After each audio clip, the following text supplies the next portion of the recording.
Oke, bismillahirrahmanirrahim. Assalamualaikum warahmatullahi wabarakatuh. Selamat pagi anak-anakku yang Bapak cintai dan Bapak banggakan. Alhamdulillah sekarang bisa hadir kembali pada pelajaran ilmu penyakit dan penunjang diagnostik. Oke, pada kesempatan hari ini tetap di penyakit pada sistem saraf, namun sekarang lebih detail ya mengenai penyakit-penyakit sistem saraf tersebut. Yang pertama yaitu neuropati perifer. Apa itu neuropati perifer? Neuropati perifer merupakan kelainan pada sistem saraf yang disebabkan karena adanya tekanan, pukulan, keracunan, dan kekurangan vitamin B. Dan khasnya untuk penyakit perifer ini, neuropati perifer ini seringkali ada kesemutan, mengalami kesemutan ya. Jadi jelas bahwa penyakit neuropati perifer ialah penyakit yang menyerang sistem saraf karena adanya tekanan, misalkan trauma kecelakaan misalkan, terus pukulan atau tekanan adanya kecelakaan seperti seringkali bermain bola ya,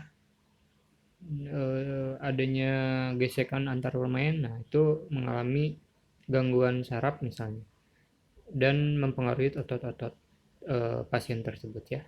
Pukulan misalkan pada orang yang berkelahi atau tetap olahraga ekstrim ya, seperti MMA dan lain-lain, tinju, itu bisa mengakibatkan neuropati perifer. Keracunan bisa juga mengakibatkan ya. Kekurangan vitamin B. Nah, kekurangan vitamin B ini seringkali terjadi ya pada orang-orang yang sudah dewasa atau lansia ya. Seperti kita ketahui banyak sekali iklan-iklan obat neuropati ya yang mengaplikasikan obat vitamin B untuk untuk kejadian atau pasien yang mengalami neuropati perifer ini. Jadi jelas bahwa di sini perifer ya, saraf perifer ya, yang kemarin kita jelaskan saraf tepi. Biasanya khususnya di saraf tepi pasien ya, semutan ya. Ntar kita bahas mengenai gejalanya. Nah ini ya manifestasi neuropati perifer. Belum kita lanjut, kita jelaskan dulu apa itu manifestasi. Manifestasi itu adalah gejala ya, gejala klinis apa yang muncul terhadap penyakit-penyakit. Nah di sini kita bahas manifestasi neuropati perifer ya. Gejala dari neuropati perifer, tentunya pasien sering mengalami kram ya, atau kaku otot atau kedutan bisa ya. Yang keduanya kelemahan, biasanya ada kelemahan otot ya di beberapa otot, bahkan sering terjadi kelumpuhan, sulit mengangkat kaki. Jadi respon untuk mengangkat kakinya sulit untuk penyakit neuropati perifer ini, mengangkat kaki ya, maksudnya satu kaki ya, tangan dan lain-lain, dan mengalami kesulitan dalam berjalan. Adanya gangguan pada saat mobilitas seperti berjalan kaki. Terus atrofi, adanya pengecilan otot ya. Itu bisa gejala klinis yang harus dicurigai pada pasien ya yang menderita neuropati perifer. Nah, biasanya juga gejala tersebut akan mempengaruhi fungsi sensorisnya ya. Sensorisnya, kalau tadi lebih ke motorik ya, sekarang yang sensorisnya. Biasanya parestesia atau sensasi kesemutan. Jadi parestesia itu adanya khas yang tadi Bapak bilang, gejala khasnya kesemutan, cirumun ya. Nah, itu yang terdapat pada neuropati perifer sensoris semutan ya. Terus adanya rasa perih dan menyengat pada umumnya terjadi pada bagian kaki dan tungkai. Menyengat ya. Oke, udah nyeri dah di area ini biasanya ya nyerinya. Terus ada baal juga ya, dan menurunnya kemampuan untuk merasakan sakit. Jadi si baal itu mengakibatkan rasanya merasakan menurunkan rasa sakit, jadi mati rasa lah bisa dibilang seperti itu ya. Adanya peradangan atau pembengkakan, terus perubahan suhu, kehilangan keseimbangan dan koordinasi ya biasanya. Sini ada kebas juga ya. Terus adanya nyeri, dan nyeri itu khasnya seperti terbakar dan nyeri seperti tertusuk ya. Biasanya terbakar di area tangan biasanya ya. Mati rasa ya yang tadi Bapak bilang adanya karena menurunnya kemampuan sensoris ya merasakan sakit itu. Bahkan kejadian rambut rontok bisa jadi ya. Masalah kandung kemih juga ya, sering kencing. Nah, itu gejala dari neuropati perifer. Dan sensitif bila disentuh. Ya. Itu untuk manifestasi neuropati perifer. Nah, ini ya. Untuk diagnosis ya, kita lihat dulu. Ntar kita ada pemeriksaan ya, pemeriksaan pakai refleks hammer. Terus pemeriksaan pupil atau mata, saraf mata ya. Ini kesemutan biasanya ya. Ini gambar contoh dari penyakit neuropati perifer. Nah, di sini diagnosis neuropati ya. Apa itu diagnosis? Jadi penunjang ya, apa yang harus diperiksa, yang dilihat, yang mesti dilakukan apa. Pertama ada EMG atau elektromiografi. Apa itu EMG? Itu untuk mengukur fungsi saraf ya. Nah, jadi banyak sekali ya yang seperti Bapak kemarin bahas, ternyata masih banyak data penunjang diagnosis yang masih belum bisa dijelaskan ya. Nah, ini yang keduanya tes velocity konduksi saraf. Berfungsi juga untuk mengukur kecepatan penghantaran sinyal pada saraf tubuh ya. Untuk mengukur kecepatan penghantaran sinyal pada saraf.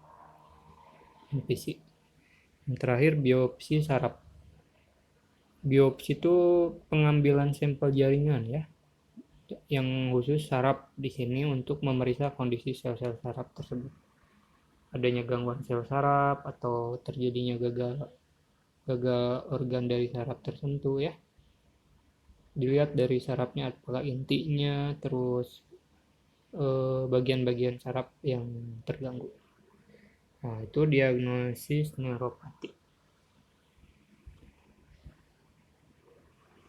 Oke. Bapak ini hanya sekilas memberitahu dari manifestasi sama diagnosis ya.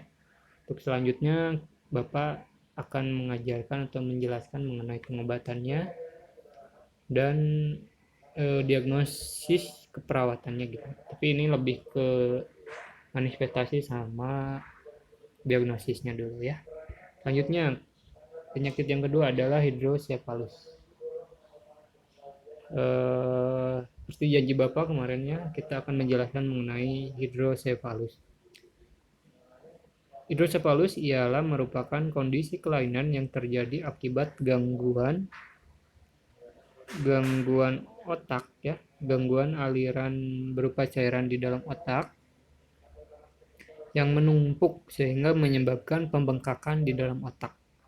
Penumpukan tersebut akan menimbulkan tekanan di dalam jaringan otak yang dapat mengganggu kerja saraf vital ya. Ini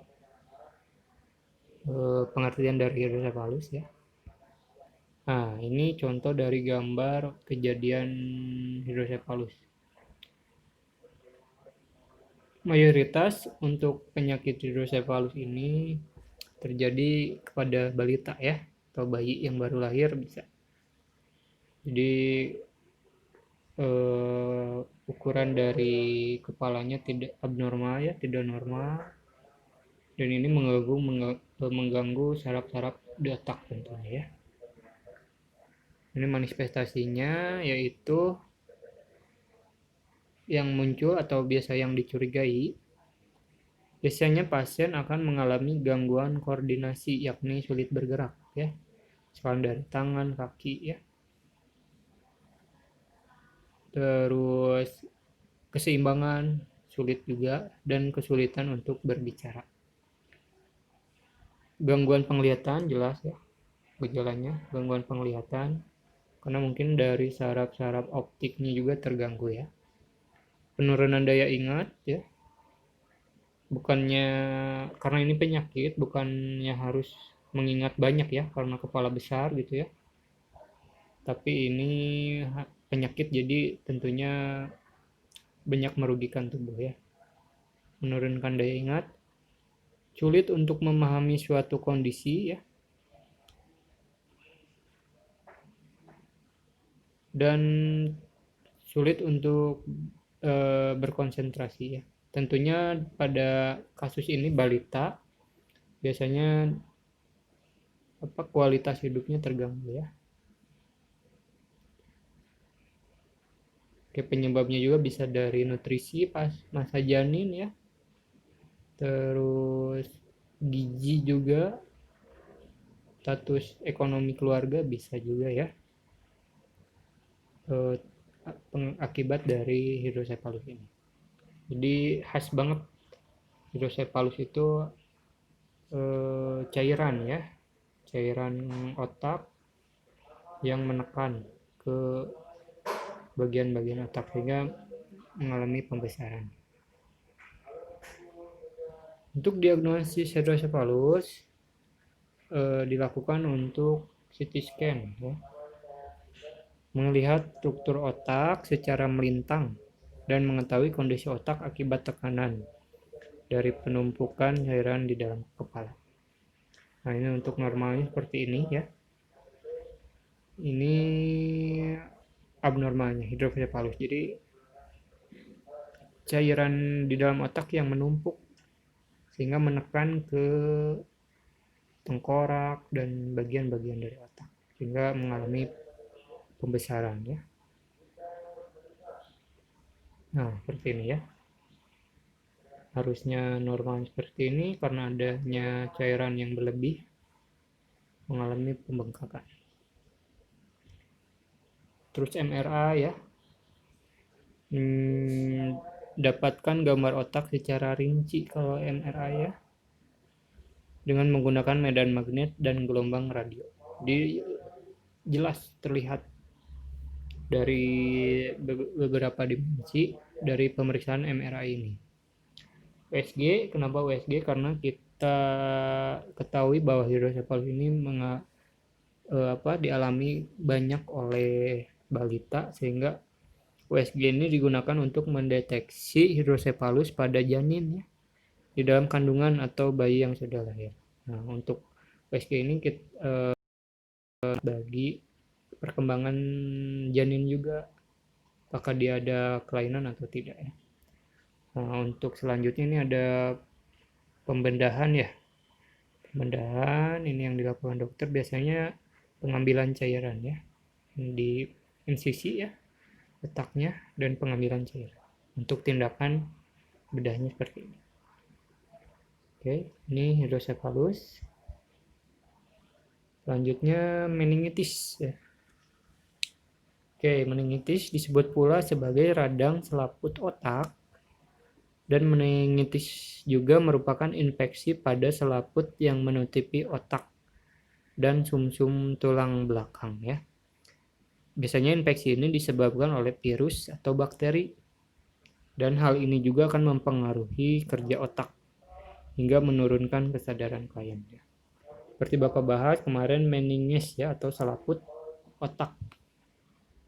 Kalau ditambah dengan tis berarti adanya radang ya, radangan. Jadi di sini jelas bahwa terjadi peradangan selaput otak. Seperti kita ketahui juga banyak public figure yang meninggal akibat meningitis ini ya. Seperti Olga Saputra kemarin ya kalau tidak salah, Glenn Fredly ya. Mereka mengalami penyakit meningitis. Nah, untuk manifestasi klinisnya kita lihat dulu ya. Ini cerebrospinal yang kemarin Bapak jelasin. Cairan meningen ya di area ini. Karenanya ada bakteri, dia mengalami radang ya, peradangan dan infeksi biasanya. Dan mengalami sakit yang lumayan berat.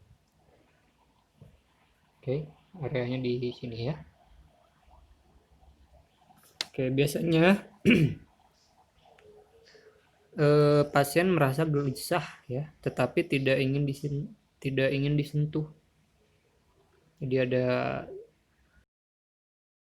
keinginan untuk tidak disentuh gitu, linu keadaannya kayak seperti itulah. Yang keduanya demam tinggi namun kaki dan tangan terasa dingin. Demam namun tangan dan kaki dingin ya.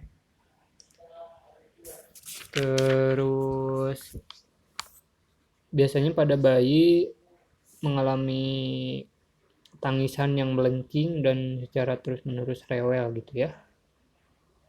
Terlihat bingung, suka bingung gitu ya, lemah dan kurang responsif. Beberapa anak mudah mengantuk dan sulit dibangunkan. Ruam merah yang tidak hilang ketika ditekan atau diurut. Jadi adanya ruam tapi ketika ditekan atau diurut tidak hilang ya. Untuk pada bayi juga sulit untuk menyusui ya, menyusu, menolak makan, muntah-muntah hingga kejang ya.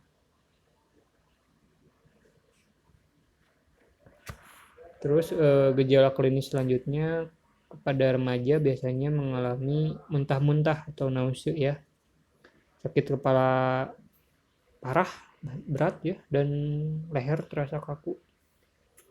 Demam tinggi biasanya mencapai 38 derajat Celcius.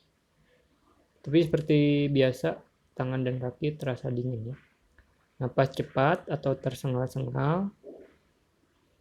Mengalami fotofobia atau sensitif terhadap cahaya. Jadi tidak suka kalau melihat cahaya ya. Muncul ruam atau bintik-bintik merah dan kejang-kejang ya. Itulah manifestasinya. Untuk diagnosis meningitis atau pemeriksaannya dilakukan tes laboratorium ya.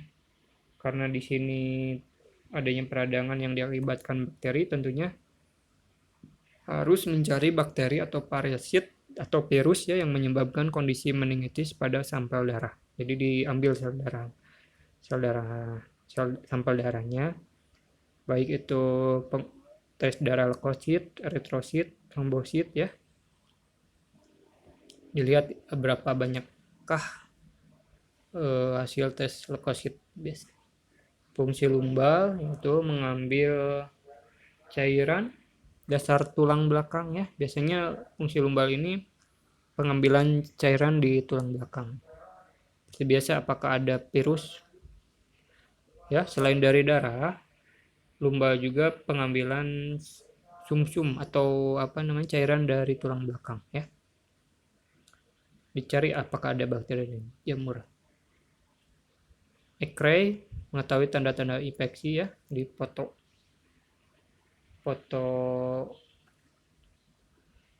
ronsen. Biasanya dada dulu ya, atau torak.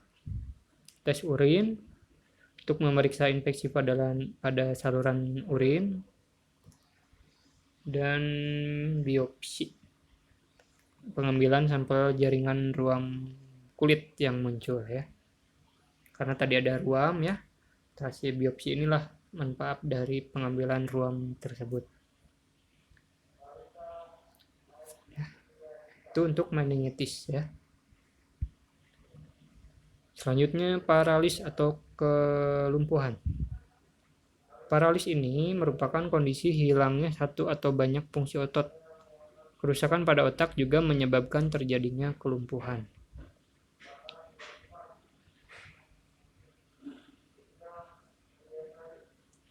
Kelumpuhan mengalami gejala kesulitan bergerak dan mengontrol pergerakan otot, serta merasakan sensasi tertentu.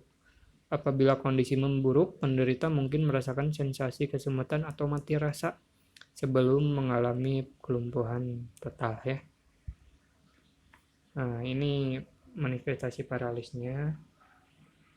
Salah satu contohnya Bell palsy atau yang kita sering sebut bengok ya. Nah, ini sering terjadi ya di masyarakat. Untuk gejalanya perubahan bentuk wajah menjadi tidak simetris ya. Di sininya normal tapi di sininya menurun gitu ya. Kesulitan mengunyah, berkumur, hilangnya indera perasa, sensitif terhadap suara ya. Ini terjadi karena adanya peradangan saraf wajah nomor 7 akibat penurunan imunitas tubuh ya. Nah, di sini pengobatannya dapat sembuh sendiri meski tidak ditangani, namun untuk mempercepat pemulihan dapat diberikan terapi obat dan terapi lainnya. Ini diagnosis ya. Jadi seperti ini penurunan wajah. Ini hanya satu contoh Bell palsy ya. Banyak sekali kasus kelumpuhan yang terjadi bukan ke wajah aja, tetapi ke tangan, kaki, dan lain-lain. Ini Bell palsy ya. Jadi tidak simetris ya penurunan ini penurunan bibir ya, mata. Tapi yang ini normal gitu. Jadi ada salah satu antara kiri dan kanan. Diagnosisnya yaitu di foto ronsen ya, memeriksa adanya kelainan pada tulang, CT scan tetap ya, MRI. Ya, di sini ada beberapa diagnosis paralis ya yang perlu dilakukan pada pasien. Pertama adanya foto ronsen. Kenapa harus foto ronsen? Tadi jelaskan bahwa adanya kelainan pada tulang ya, khususnya tulang belakang atau tulang leher. Takutnya ada kelainan. Yang keduanya CT scan, memeriksa kondisi tulang dan jaringan tubuh secara lebih rinci ya. MRI, adanya kerusakan pada saraf tulang belakang atau otak. Elektromiografi untuk memeriksa hantaran aliran listrik pada otot dan saraf. Dan myelografi untuk memeriksa kondisi serabut saraf tulang belakang ya. Itulah diagnosis paralis. Selanjutnya penyakit tumor otak ya. Sebagian besar masyarakat kita tentunya tidak aneh dengan bahasan atau penyakit tumor otak, dan sebegitu menyeramkannya tumor otak ini menjadikan salah satu penyakit yang bisa jadi mematikan di dunia ya. Nah, penjelasannya tumor otak ini adalah pertumbuhan sel ya. Sel yang abnormal yang tidak terkendali ya di dalam dan di sekitar jaringan otak. Pertumbuhan tumor otak akan mempengaruhi fungsi saraf yang ditekannya. Tentunya pertumbuhan tumor di otak ini akan banyak sekali mengganggu aktivitas otak ya, saraf otak. Untuk gambarnya seperti ini. Sel ya, sel saraf yang abnormal.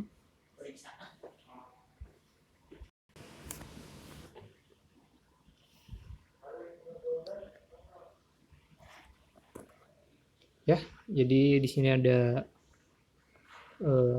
contoh gambarnya kurang lebih seperti ini ya.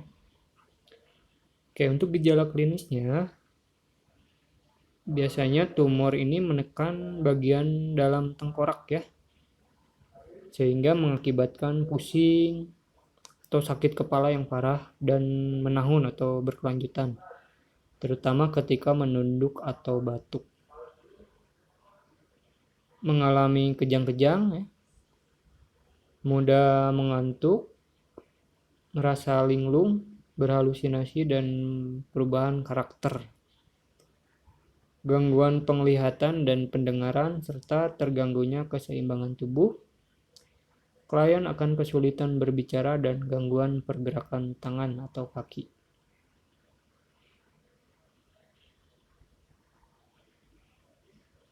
Untuk diagnosis tumor otak, berdasarkan gejala yang dirasakan, tentunya ada pemeriksaan fisik ya, dilakukan pemeriksaan fisik dan beberapa tes lanjutan. Untuk pemeriksaan fisik meliputi pemeriksaan pendengaran ya, penglihatan, diperiksa apakah ada gangguan pendengaran, penglihatan, dan refleks tubuh ya.